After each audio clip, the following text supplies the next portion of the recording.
Hello, everybody, and welcome to OpenExO Live. It's really good to be with you. And as you can see here, we have Michael Friebe with us, calling in from Germany. You can see some awesome people in the coming weeks. And before we get Michael up on screen, I did ask a few community members to share a few words. And we'll start with this one from Tanya. And she just said, Michael is a passionate advocate of innovation in health and doing so much to promote progress in an industry and market which is very reluctant to shift. But beyond that, he is incredibly generous with his time and knowledge, and to anyone trying to learn and move the needle. He has so much to share, and it's so great to have Michael as a guest on OpenExO Live. Next up, we have from Dietmar.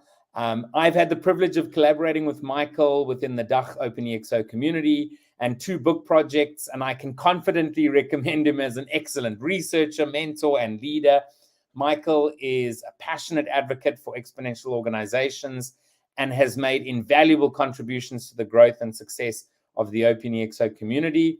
His exceptional skills and expertise in healthcare make him a highly valuable leader in his research field. As a health tech inventor, disruptor, and entrepreneur, he has developed innovative technologies and concepts that have the potential to transform the healthcare industry. We also have from Nikki, Michael is a seasoned innovator with a keen eye for how things fit into the future of ecosystem. As an advisor to several projects, the professor's disruptive tone can sometimes raise eyebrows, yet the takeaway is often valued as the pattern interrupt that made all the difference. I am honored to consider Michael a colleague and friend. We then have Oliver, and he just said, creating new ideas, exploring, evaluating, and turning them into reality to get from sick care to true healthcare is in Michael's DNA. He is a great asset to this community and one of the rare people I know who's created more than 30 businesses and also tells the stories of his failures, how they happened, and what he learned. Michael combines learning and teaching. He creates opportunities for his students to learn 21st century skills, exponential mindset, and multiplying the experience to innovate and disrupt. I'm truly grateful to have met Michael a couple of years ago and together with him go boldly to where no one has gone before in healthcare. And then lastly, from Julia, Michael is an outstanding visionary colleague with a remarkable range of talents. He's an excellent teacher and public speaker, as well as creative inventor and business angel. Michael's passions for adventure in nature and his deep expertise in MedTec and digitalization in healthcare always bring up inspiring discussions.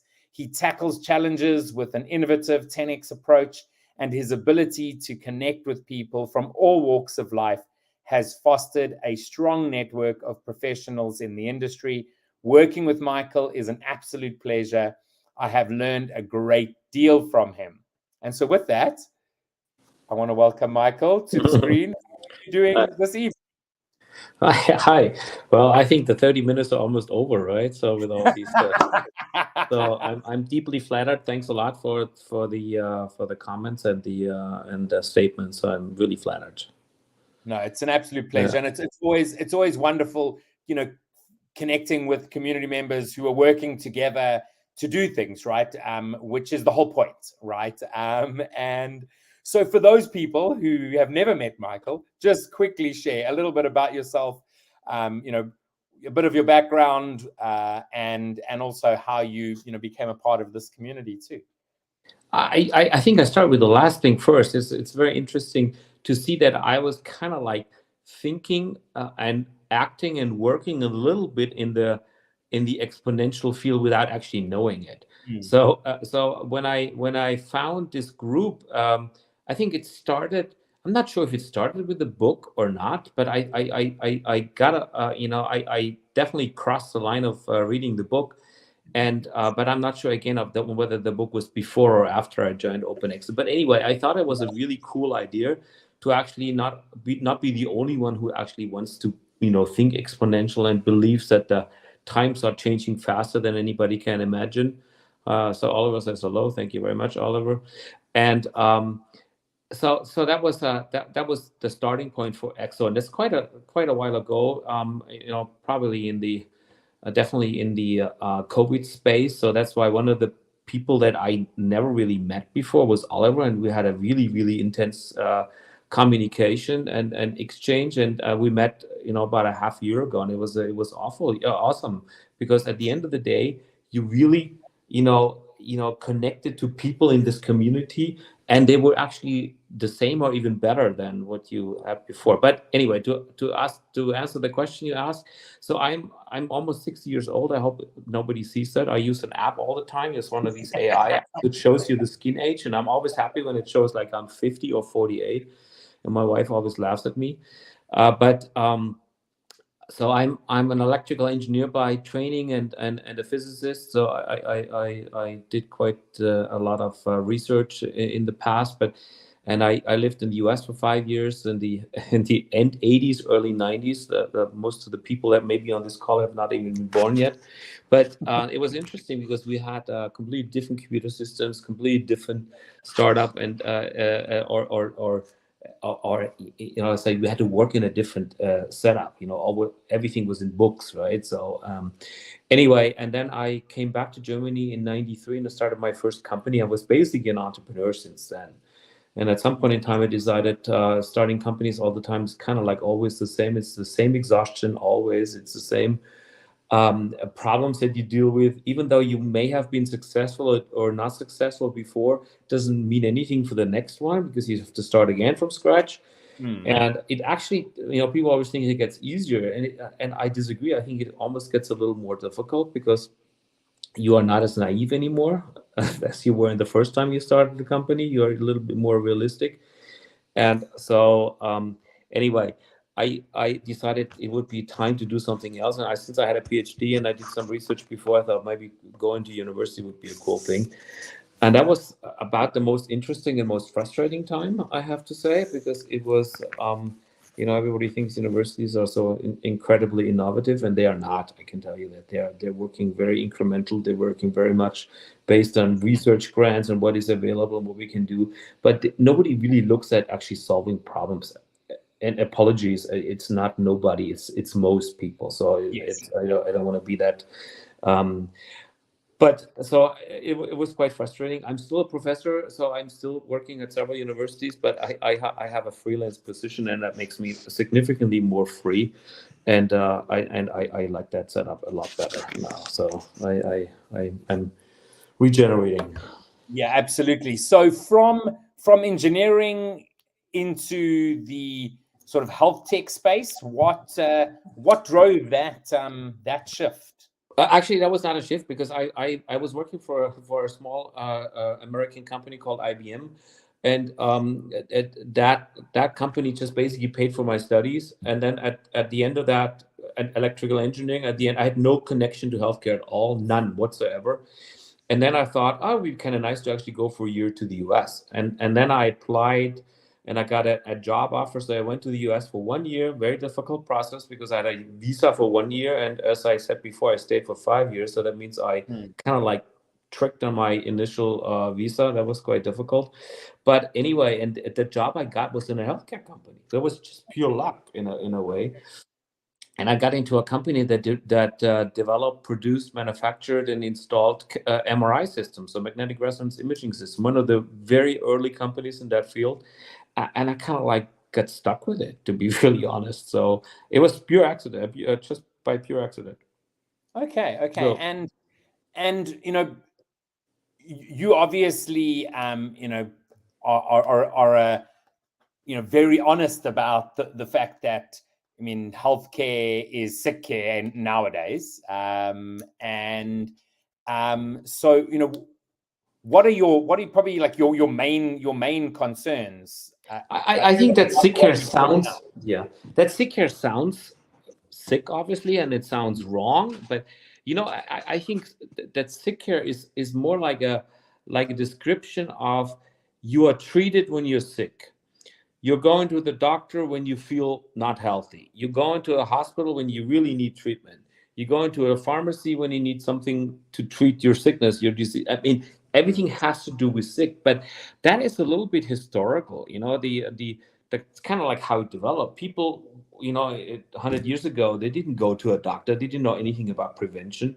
They just basically, oh, I don't feel well, and then the only guy who can help me is the doctor. So we go there. Yeah.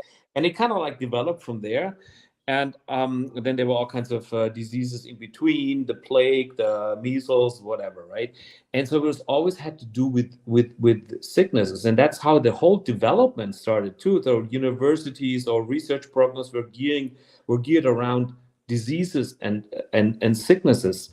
And we now see that there's an issue with it. And I think one of the things, and that's also at least and very exponential organization used to be called Exponential Medicine. The Next Med in California, which I just attended, organized by Daniel Kraft. There was a really nice talk, and it was called that lifespan has to equal health span. And so people died early with 55 or 60, and they did not have that luxury of actually having 20 years of no work or this extended lifespan. And now we're getting more sick, and now it's more pronounced, that sickness. So I think we just have to change our mind a little bit. That's a little bit has to do also with if you look at the EXO, we are linear thinkers. So that's the exponential organization always says we have to think exponential. And in healthcare, we have to think not in terms of treating exclusively sick people, but we have to actually make sure that we prevent people from getting sick and that we focus on keeping people healthy. And that's just a different mindset. And I'm sure that people are all willing to do that and go for it. But if you're in a multi-billion dollar economy that is basically geared around the sick people, it's very difficult to change something. Yes. So would you say that essentially is the sort of health innovator's dilemma, right? Is that yes? There's several dilemmas, and yes. one of them I have just described. So it's basically there's a whole infrastructure built up around the sick care. Now, if you just think a little forward, let's assume we would actually, stay a lot healthier. We would not go to the doctor as often. We would not go to the hospital as often. Not go to the pharmacy, et cetera, et cetera. There's a huge economic factor behind that. So there's a lot of people who have no interest in changing that system. I'm not blaming doctors at the moment. Doctors have been trained to do certain things, and I think they would love to actually, have focus more time on their patients. So I'm not blaming them. I'm also not blaming hospitals. That's their business model. They have to stick with it. I'm also not necessarily blaming health insurance because that's have to pay for. What is cool though is that when you have now an integrated system where a healthcare provider also has doctors employed or owns a hospital, now they seem to understand there's a circular effect and that there may be some changes.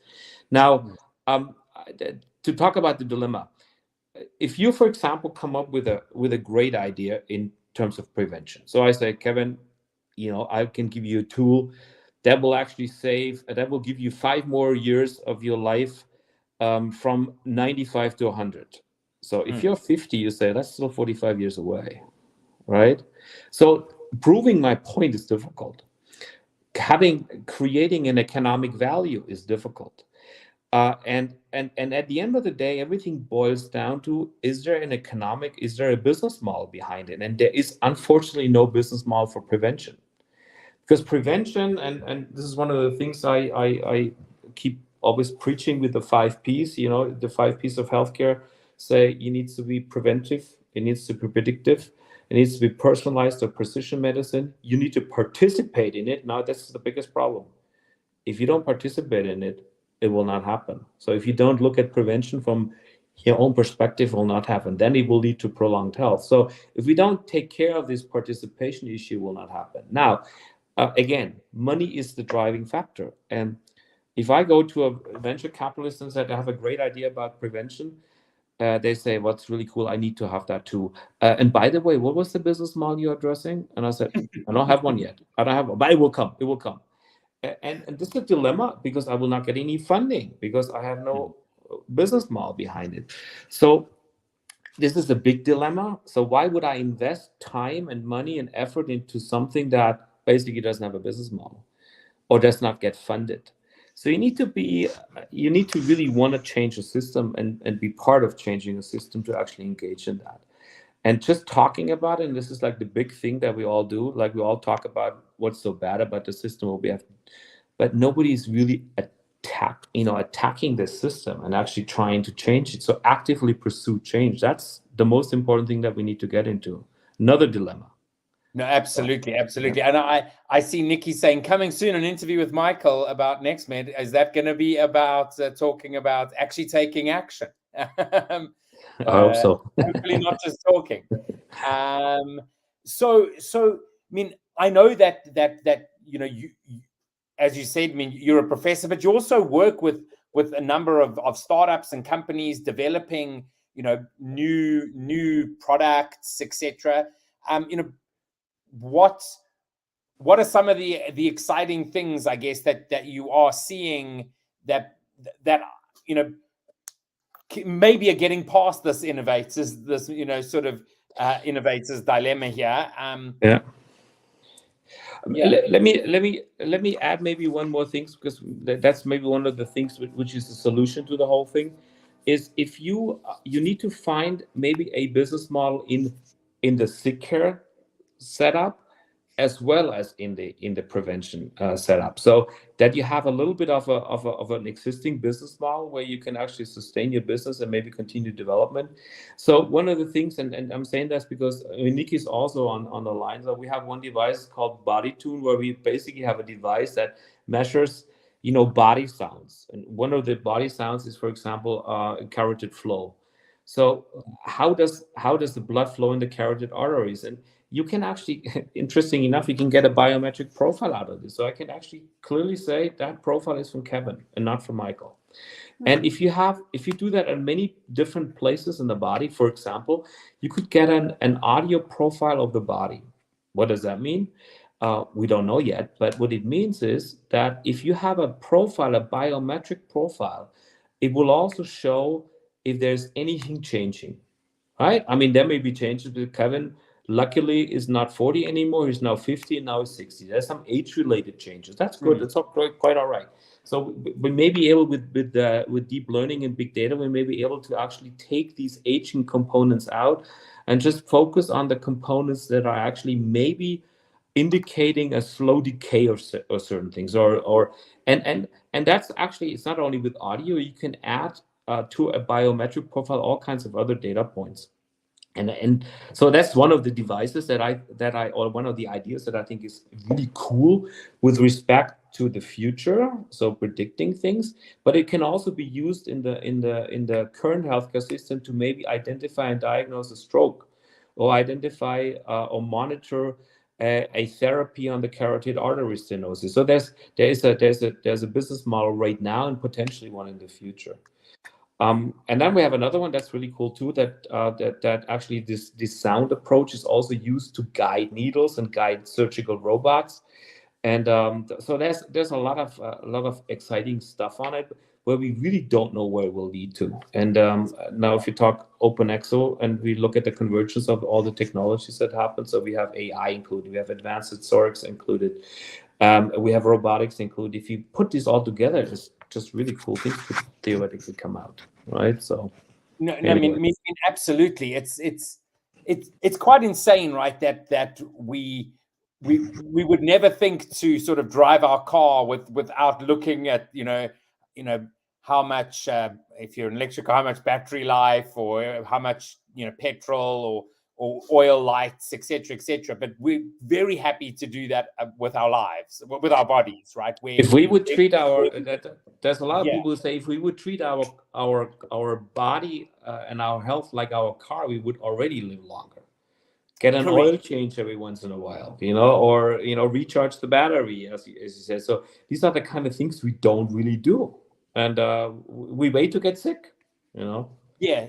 exactly. Now, of course, we have like the quantitative self movement. I think I've said that wrong now.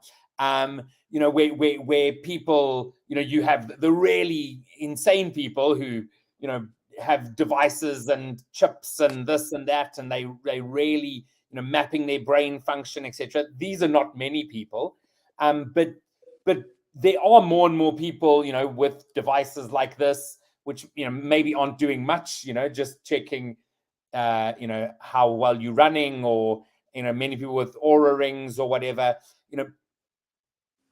they seem to be able to to have business models, these subscription models. I don't know whether any of them are actually profitable. Probably not. They're all probably still venture funded. But where do we see that in healthcare, all these senses, right? I'm going to throw up a couple of terminologies. One is called the digital twin. So what you're actually trying to do is you're trying to create a digital copy of you and see within all these data points on whether there is these changes. Also, we talked about this before. And part of actually collecting this digital twin is to have devices like the Oura Ring or like a Fitbit. So basically collecting data at home, or having a Neura or BNI app, or that can even measure blood pressure now with the cell phone camera. So that's a very important aspect to have that, and that combined with the professional care approach. And now we forget there's one big link in between, and it's called wellness. So something in between physical wellness, mental wellness. It just basically creates some digital biomarkers. So how is your well-being defined, and how can you actually create a metric for it? And that will be happening with these tools. I think you can get crazy by doing this, and I think I just read about it's called Golem. It's called, what was it? Generative large language models. So it's basically the ChatGPT, but as a big sucker that basically takes all the information in, and there's some pros and some cons and some things you don't know that will happen. And that could happen with health as well, that you probably overdo it. And you probably just get crazy, and maybe some people just see a disease pattern in anything and everything. So I think we need to be careful with this, but I think there's a lot of things going to happen there in this space. No, I mean absolutely. There's obviously still so much that we even don't know, right? When it comes to our bodies. I'm currently listening to the book The Secret Language of Cells, which is by John Leaf, which is really interesting, right? It's like, what we currently know about how cells talk to each other, etc. And it's actually, it's just quite insane when you think about it. And the fact that, we always, all of us are walking around with some cancerous cells that the body takes care of. So if you are monitoring yourself so much that, as you say, it could maybe get a bit overboard. But I think there's definitely a line somewhere, and most of us are probably doing too little, and just waiting to get. I think, and there's a very nice chart showing the what we call the health determinants, and I think that's not something new. People know about this, that out of whatever determines your health now and in the future depends to a large to a very, very, very large percentage. I think it's 85% to not healthcare related problems. Socioeconomic, how well do you live? Rich people typically live longer than poor people. Zip code, that's particularly dominant in the US. If you live in the north of New York or Manhattan, you have a 10-year less life expectancy if you live in Manhattan. It has to do again with wealth, right? and your physical behavior. Do you take drugs? Do you drink alcohol? Do you smoke? Do you actually exercise? Do you love nature?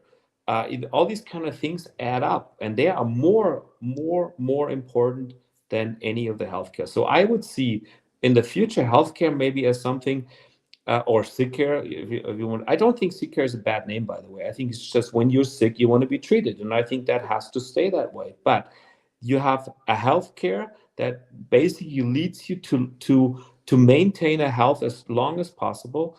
And if you need treatment, you go into the sick care. So all good. But this part with the healthcare is dependent on what you eat, what you drink. So there's a lot of things in there that we need to re-educate and put together. And I think that we have the tools, but the problem is on whether Kevin wants to do that or Michael. Yeah. And I think we have a democracy, and we should allow people not to live healthy if they don't want to. That's their problem. But then other people will do it. Maybe there's some bad livers and good livers attached to it. I don't know. But anyway. Yeah, no, absolutely. I mean, it's really about finding that balance, and I guess giving people the opportunity to do what they want to do. Yeah. Now I know before we came live, you showed me a very big book next to you. Tell us a little bit about novelization. Future of healthcare. And I think we have some co-authors here on this call. So Oliver was on there. He's a co-author on this one. So what we did is, or what I initially thought, it would be necessary to actually rethink healthcare from a value proposition point of view. So what kind of value do we provide, and who are we actually developing for? Are we developing for the doctor, so the doctor makes more money, or developing for the hospital, so the hospital is less expensive? I think we should develop for us. And so we need to put ourselves into the center of healthcare development. So what do we want? What do we need? And if you really think about this, do you really want more expensive MRIs? I'm not sure that you really want to. Nobody wants to be in an MRI if they don't have to. So, we have to rethink healthcare. And we also need to think, and don't get me wrong, I'm a very capitalistic person, but on the other hand, I like social ideas, and I believe that medicine, to a certain extent, is a social social medicine is a real good medicine. And what it means also is that we need to take care of everyone on this planet. Now, there is a huge gap in healthcare provision, a huge gap between the rich, the haves and the have-nots. And at the end of the day, I believe that we can only provide healthcare to everyone on this planet if we take one thing into consideration, is reducing costs dramatically. So you have to do not an exponential thinking in terms of advancing technology. You have to think in terms of reducing costs exponentially, which is also an exponential curve, just a negative exponential.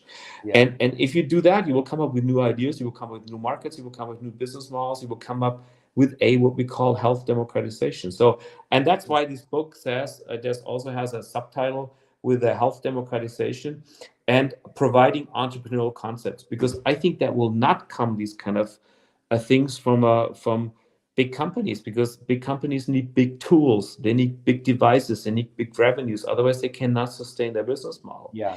So these novel things can only come from entrepreneurs. So I believe that the combination of rethinking, towards inexpensive, portable, connected tools for prevention and other things as well, combined with medical needs, combined with entrepreneurial activities, will actually lead to a health democratization.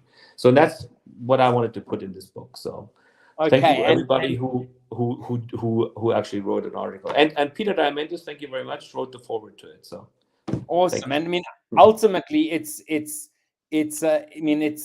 sort of am I right in saying like a manual to folks who want to democratize healthcare, who want to change healthcare, but because it gives quite a wide range of ideas, right? And making sure people are thinking exponentially, but also thinking about everyone. So it's really, really interesting. Yeah, we put, I mean, even the Exo canvas is in there because I think it's a very important tool, and we provide it together also with other people, a methodology or a framework of actually putting these things together and rethinking, from a purpose point of view as well. Yes, absolutely, 100%. Now, we've reached half an hour, right? So you know that let's go on for another half hour, right?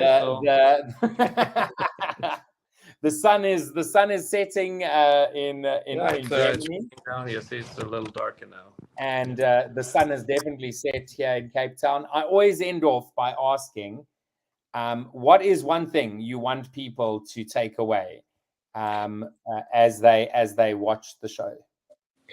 I think that the most important thing that I believe people have to be now and in the future is to be absolutely keen on learning new things all the time, and be extremely open and not. I know it's very difficult to not be self-centered. To a certain extent, you have to be that way. But I think it's good to share. It's good to be a little socialistic. It's good to be in a learning modus, and it's very good to think future-oriented and to just play. Basically, don't play by the book. Play by the future that you can determine yourself. So it's maybe complicated what I just said. It's not one word, but learning. I think that's the key word. Yeah. 100% agree with you there. If you absolutely need to be constantly learning. There's so many exciting things happening, and if we can use those to make the world better, let's go ahead and do that. So, Michael, it's been a pleasure chatting to you. Bye to my dog who's sleeping here as well. So we put your dog to sleep.